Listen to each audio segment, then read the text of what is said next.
आज इस कार्यक्रम में उपस्थित वर्चुअली आदरणीय भूपेंद्र यादव जी, मेरे सहभागी रामेश्वर तेली साहब, राज्य मंत्री,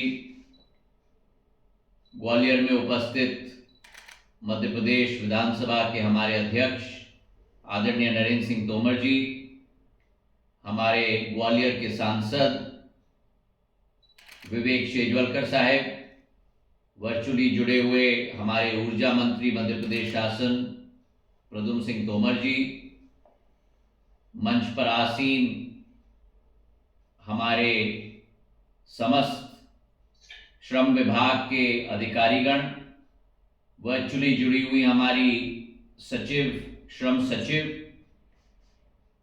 अधिकारी नीलम राव जी,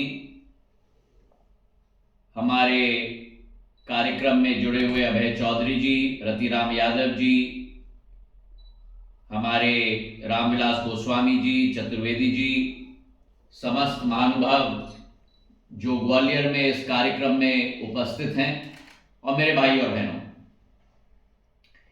आज एक नई सौगात प्रधानमंत्री नरेंद्र मोदी जी की सरकार के द्वारा ग्वालियर को दिया जा रहा है। हमारा ये कर्मचारी भविष्य संगठन का कार्यालय बहुत समय से प्रतीक्षित था। जब नरेंद्र सिंह जी इस विभाग को संभाल रहे थे, उन्होंने निर्णय लिया कि हमारे संभाग में भी एक ऑफिस बनना चाहिए, और आज प्रधानमंत्री जी का वो सपना हमारे संभाग के लिए भी साकार होने जा रहा है। तो मेरे दिल की गहराइयों से उपस्थित समस्त जनता जनार्दन, हमारे सभी कर्मचारी और श्रमिकों को दिल की गहराइयों से बहुत बहुत बधाई और शुभकामनाएं इस अवसर पर। किसी भी देश में हमारे देश के कर्मचारी, हमारे देश के श्रमिक देश की रीढ़ की हड्डी होती है। किसी भी देश का नींव जब मजबूत होता है और उस नींव पर एक बहुत बड़ा इमारत बनता है, तो हमारी निगाहें इमारत पर रहती हैं, पर वो इमारत उतनी ही मजबूत होती है जितनी मजबूत उस इमारत की नींव हो।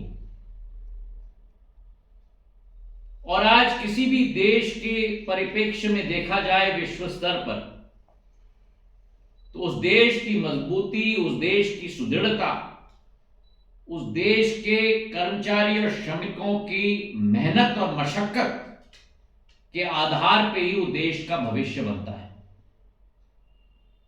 और इसलिए प्रधानमंत्री जी ने पिछले 10 वर्षों में जब ये नारा निकाला कि सबका साथ, सबका विकास, सबका विश्वास और सबका प्रयास, मूल मंत्र यही था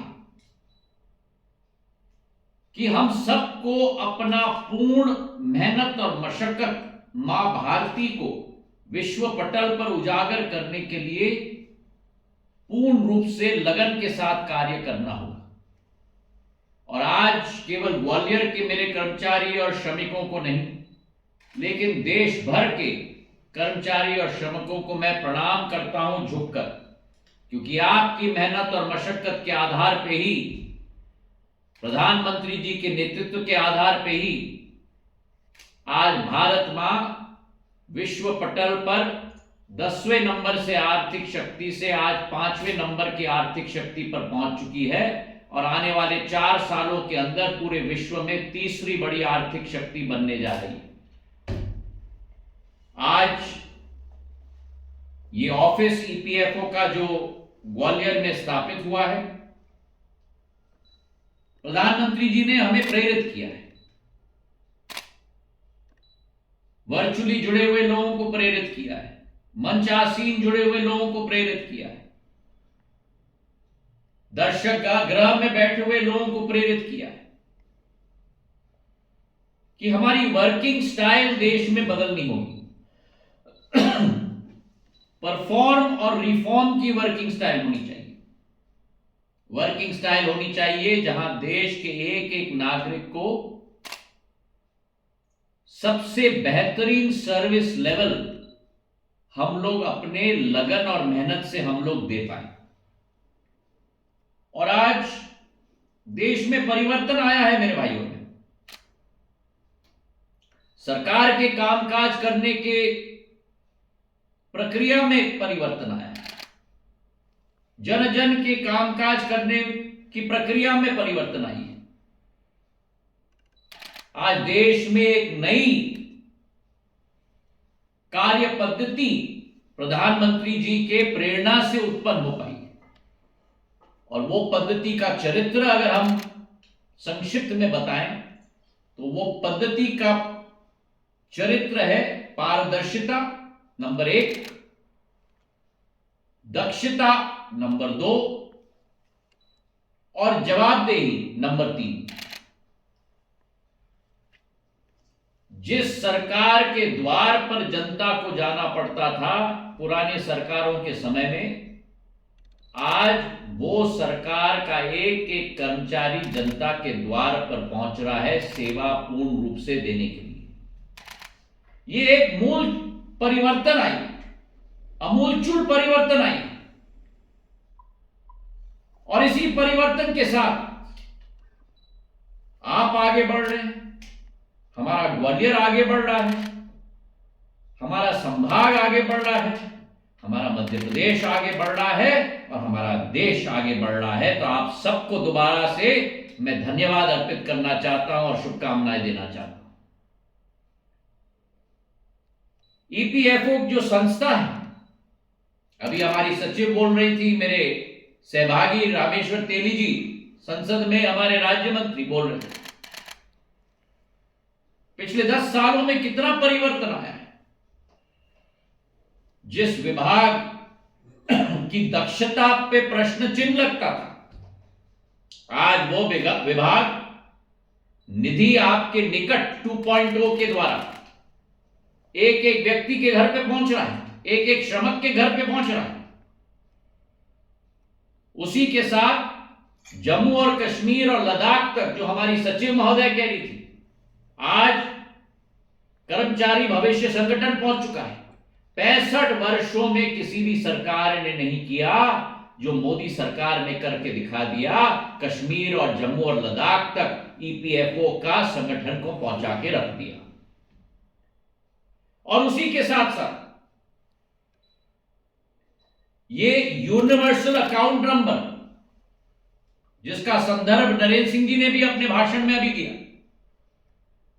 पहले जब नौकरी बदलते थे,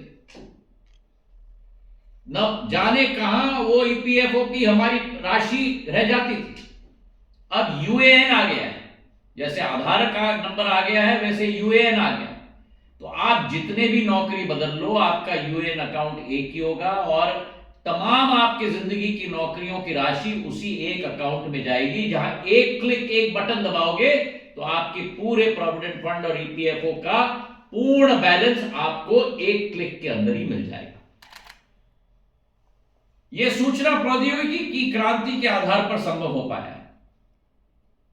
और आज मैं बधाई देना चाहता हूं हमारे मंत्री जी को, रामेश्वर जी को, हमारे सचिव महोदया को, कि 30 करोड़ खातों को मैनेज करना, 30 करोड़ जब नंबर हम अपने मुंह से निकालते हैं बहुत आसान है, पर हमारा ईपीएफओ 30 करोड़ खातों को दक्षता के साथ मैनेज कर रहा है। और केवल 30 करोड़ खाते नहीं, लेकिन साथ में करीब 75 लाख पेंशनर्स को मैनेज कर रहा है।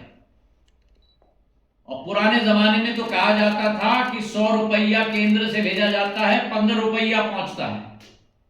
आज हमारे श्रम मंत्रालय में एक एक खातेदार के खाते में 1 रुपया क्या, 1 पैसा भी इधर से उधर नहीं होता। मेरे भाई और बहनों, ये प्रधानमंत्री नरेंद्र मोदी जी की सरकार है जहां 1 पैसा का भी अकाउंट रखा जाता है। आज इस दिवस पर ग्वालियर के इस नए भवन के लोकार्पण पर मैं हमारे विभाग के सभी कर्मचारी और श्रमिकों को, हमारे अफसरों को अपने तहे दिल से हार्दिक बधाई देना चाहता हूं। हमारा ग्वालियर बदल रहा है। हमारा ग्वालियर राष्ट्र के मानचित्र पर उभर रहा है। जहां एक तरफ आने वाले 10 तारीख को, और इस कार्यक्रम के जरिए भी आप सभी को मैं आमंत्रित करना चाहता हूं, आने वाले 10 तारीख को 1 बजे दोपहर को प्रधानमंत्री जी के द्वारा ग्वालियर का नया भव्य विमानतल का लोकार्पण हो रहा है, जो मध्य प्रदेश का सबसे बड़ा विमानतल बनने वाला है। मेरे भाई और बहनों, ये नींव अगले 50 साल के लिए प्रधानमंत्री जी ने नींव रख दी है। ग्वालियर में 4 arrow bridges, 2.5 lakh square foot का एयरपोर्ट, नया रेलवे स्टेशन बनने जा रहा है, 1600 करोड़ का एलिवेटेड रोड बनने जा रहा है, चंबल से पानी लाने की योजना की स्वीकृति मिल गई, नया हमारा 1000 बिस्तर का अस्पताल बन गया, मल्टी स्पेशलिटी अस्पताल बन गया। हमारा ग्वालियर आधुनिक ग्वालियर, हमारा ग्वालियर सांस्कृतिक ग्वालियर, हमारा ग्वालियर मध्य प्रदेश को आने वाले दिनों में प्रगति और विकास का नया स्तंभ बनाने वाला ग्वालियर, ये ग्वालियर का प्रारूप आने वाले दिनों में बन रहा है। तो आज के इस दिवस पर मैं अपने तरफ से, जो हमारी श्रम मंत्रालय का मोटो है कि आने वाले 2047 तक 10 करोड़ अधिक खाते हम लोग खोलेंगे, सही दृष्टिकोण, कौशल और ज्ञान से नया भविष्य हमारे कर्मचारी और श्रमिकों का हम बनाएंगे। आप सबको मेरे तहे दिल से बहुत बहुत बधाई, धन्यवाद। जय हिंद, जय भारत।